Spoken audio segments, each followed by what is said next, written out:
Amazon থেকে দুটো জিনিস অর্ডার করেছিলাম। আজকে আপনাদের সাথে গল্প করতে করতে সেই জিনিসগুলো আনবক্সিং করি।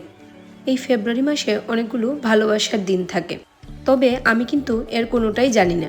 যখন স্কুল কলেজে পড়তাম তখন ওই একটু একটু শুনতাম অন্যদের মুখে, তাও নিজের জীবনে সেইভাবে কোনোদিন সেলিব্রেট করা হয়নি।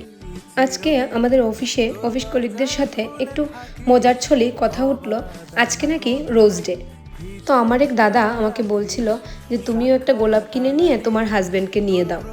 সেই কথা শুনে না আমার খুব হাসি পেয়েছিল, কিন্তু তারপরে হঠাৎ করে মনে পড়লো আমার বর কিন্তু আমাকে একবার গোলাপ ফুল দিয়েছিল, তবে এটা কোনো রোজ ডেতে দেয়নি। আমার এখনও মনে আছে, আমি একদিন টিউশনে যাচ্ছিলাম আর আমার হাজব্যান্ড রাস্তায় পেয়ে লুকিয়ে আমাকে একটা গোলাপ ফুল দিয়েছিল, আর সেই গোলাপটাকে আমি এখনও ডায়েরির মধ্যে যত্ন করে রেখে দিয়েছি। এটা আমার হাজব্যান্ডের দেওয়া প্রথম গোলাপ ফুল তো ছিল ঠিকই, কিন্তু এটার পেছনে আরেকটা গল্প ছিল। আমার হাজব্যান্ড এটা আমার শ্বশুরমশাইয়ের লাগানো গোলাপ গাছ থেকে লুকিয়ে গোলাপ ফুল পেড়ে তারপরে আমাকে নিয়ে দিয়েছিল। আর এই কথাগুলো মনে পড়লে আমার এখনও খুব হাসি পায়। তবে যাই হোক, সেই দিনগুলো কিন্তু খুবই আনন্দের ছিল। আমার হাজব্যান্ড কিন্তু আমার যতটুকু মনে পড়ছে ওই একবারই আমাকে গোলাপ ফুল দিয়েছিল, তারপরে আর কোনোদিন দিয়েছে বলে আমার তো অন্তত মনে পড়ছে না। তবে আমাকে গোলাপ ফুল না দিলেও আমার জীবনটাকে গোলাপের মতো সুন্দর করে সাজিয়ে তুলেছে। উপরে টুকটাক কাজ সেরে তারপরে চলে এলাম নিচে শ্বশুরমশাইয়ের সাথে। আমার শ্বশুরমশাই না সেদিন আমার কাছে একরকম আবদারি করলেন।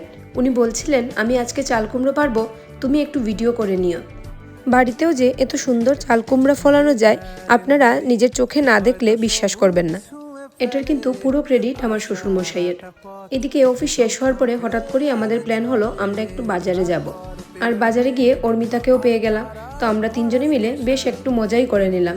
বাড়িতে ফিরেই আবার সাজগুজ শুরু, চলে গেলাম বিয়ে বাড়িতে। যদিও খুব টায়ার্ড লাগছিল, কিন্তু তারপরও বিয়ে বাড়ি তো ছাড়া যাবে না।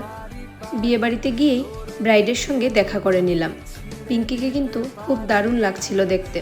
ও যদিও এমনিতেই ভীষণ মিষ্টি, খুব সুন্দর দেখতে, আর বউ সেজে তো আরও দারুণ লাগছিল ওকে।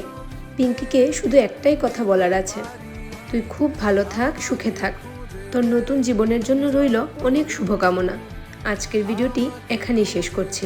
তোমরা সবাই ভালো থেকো, সুস্থ থেকো। দেখা হবে পরের কোনো ভিডিওতে। ভিডিওটি কেমন লাগলো কমেন্টে অবশ্যই জানিও।